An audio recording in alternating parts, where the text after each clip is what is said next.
Hello friends, I'm George, the nice smelling gentleman. Welcome back to my channel. I hope that all of you are having a good day. Now usually, we fragrance YouTubers, we make videos about top 10 lists, about this, about that, we do reviews, but we rarely actually do videos about unsuccessful, fragrance purchases. In other words, perfumes that we've acquired and that at the end of the day we're not enjoying that much and we regret actually buying. So this video is going to be about just that.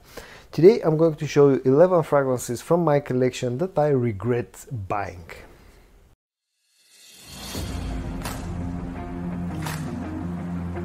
Most fragrances that I'm going to show today are going to be from both Lattafa and Armaf. Now, over the past couple of years, I've acquired quite a lot of fragrances from both companies and I've had some great success with some of their scents, actually with a lot of their scents, but there's been that rare occasion from time to time when I've gotten a bad fragrance out of those two companies, or at least I consider them being bad ones. And I'll start with the Armaf and some of the Armaf sub-brands. The first few are going to be from the Odyssey line of fragrances from Armaf, and the first one that I'm going to mention is going to be Odyssey Tyrant Special Edition.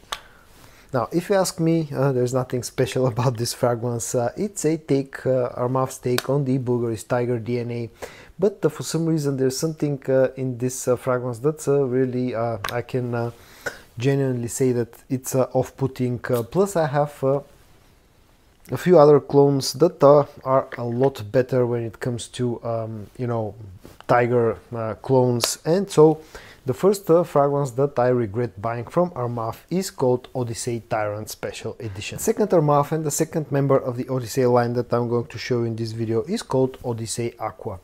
Again, like with the first one, this is a clone fragrance. This is a clone of Invictus Platinum, and it's not a bad clone of Platinum, but I'm not the biggest fan of the original fragrance, and I'm not the biggest fan of this one as well, the Armaf clone.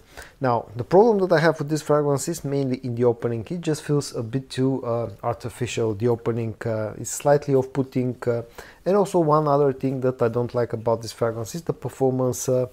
It turned out to be not a very good performer, and all in all, this is another fragrance that I really regret buying, and that's Odyssey Aqua. And the last member of the Armaf Odyssey line of fragrances that I'm going to talk about in this fragrance is called Mega. This thing is a clone of YSL EDP. Now, the problem that I have with this fragrance, now originally I don't like the YEDP DNA that much. I really am not the biggest fan of the original fragrance, but here I can say that scent wise the quality here is very, very good actually, but my main problem with this fragrance is the performance.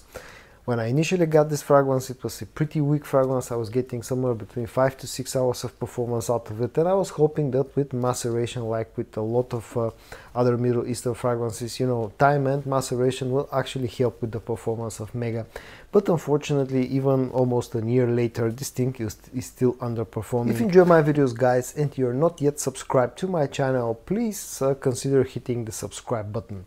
It will mean a lot to me, and also don't forget to hit the notification bell as well so you don't miss any of my future uploads. Now I'm done with the actual Armaf fragrances, and now I'm going to show you a couple of fragrances that come from Armaf sub-brands, or maybe you can call them sister companies, companies that are under the same umbrella as Armaf. The first one is from a company or brand called Just Jack, and the fragrance is called Tobacco Leaf. Now this thing is a interesting take on the Tom Ford Tobacco Vanille DNA.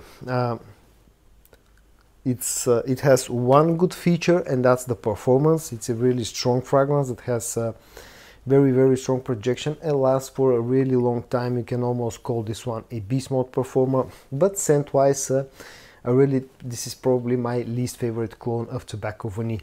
It's really rough, quite synthetic, especially the opening. The tobacco note feels really, really rough in this one, and there's loads of cinnamon with this fragrance, and it's comes off quite harsh and slightly bitter. I don't know how else to explain this one. So the last you know, sort of an Armaf fragrance or something that's under the same umbrella as Armaf is from Hamidi, and it's called Hamidi Intense, Addicted Intense. Now I know this may be a bit controversial for some people out there, because I know this fragrance has quite a you know, good following, but this is you know, Hamidi's take on the Qaed Aventus DNA. And now I'll tell you one thing about this fragrance, and that's the fact that the scent, the quality of the scent in here is actually very high, and this is probably scent wise, this is the best Qaed Aventus clone that I have in my collection. But the thing that really sort of disappointed me with this one is the performance. Now people were hyping this up to be a beast of a performer, and unfortunately for me this has not been the case. I gave it a few months of maceration, gave it enough time to macerate, but still the performance here is nowhere near as you know, good, so that you can call it a beast mode performer. Next two fragrances will going to be from the house of Afnan. The first one from Afnan themselves, and it's called Ornament. Now the reason why I got this fragrance is because people were comparing this to the Armani Stronger with You, Intensely Absolutely, and since I love those two fragrances, I had really high hopes for this one.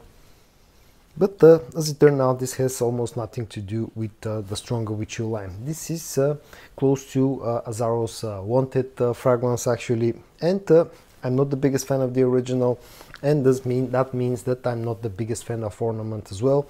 And on top of that, this thing, at least in my experience and on my skin, is not a good performer. I get somewhere between 6 to 7 hours of performance with soft projection in the first about hour, maybe a little bit over 1 hour. And the second Afnan fragrance in this video is going to be from one of their sub-brands that's called Broca, and the fragrance is called Pride Intense. This is a clone of Paco Rabanne's Pure Excess, and the main reason why I'm really disappointed with this fragrance is because of its very harsh and synthetic opening. The apple note in here, especially in the opening, feels super synthetic, and it's almost off-putting. The dry down isn't that bad, you know, it gets the fragrance gets a little bit softer and loses a bit of that synthetic feel that you get out of it in the opening, but the opening is just too harsh and too synthetic for my taste, and it's almost unwearable for me. So that's the reason why I regret buying Pride Intense from Broca. And the last four fragrances that I'm going to talk about in this video will going to be from the house of Lattafa and one of their sub-brands. The first one is called Qaed Al Fursan. This is a fragrance that received a lot of hype at one point, and it's not a bad fragrance, but for some reason it's just too simple for my taste. You know, this fragrance is all about the pineapple note in here, well, that's mixed with some oud, some amber, maybe a bit of spices somewhere along the way, but it's just I don't know, just too simple for my taste, and I'm not the biggest fan when it comes to pineapple scents, especially when the fragrance is all about that singular note. The next Lattafa that I'm going to show you is called Riot, and this thing is a clone of Pure Excess Night, this time again from Paco Rabanne. This is another fruity, woody scent. When I initially got this fragrance, I was sort of I don't know, excited to try it out, because in my first impression, this thing smelled to me a little bit like something like Cedrat Boisé Intense. Those two fragrances I absolutely love. But I don't know, maybe with maceration, that sort of an woody, spicy feel that you get out of, you know, and complex feel that you get out of Cedrat Boisé Intense especially, kind of went away for some reason, and this now feels like an woody, fruity scent, and again, it doesn't have a very good performance, and all in all, I've been really disappointing with this fragrance. Haven't worn it in quite a while, and I regret buying the Lattafa Riot. The next Lattafa that I'm going to talk about is called Fakhar.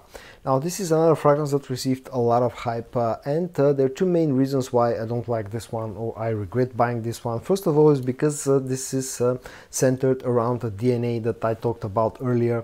Again, from the house of Yves Saint Laurent, the YEDP. I'm not the biggest fan of YEDP, and although this is sort of a twist on that DNA, it's not a straight up clone, it's sweeter and a little bit more youthful, a little bit more playful, making it, at least in my you know, opinion, a little bit more wearable for me.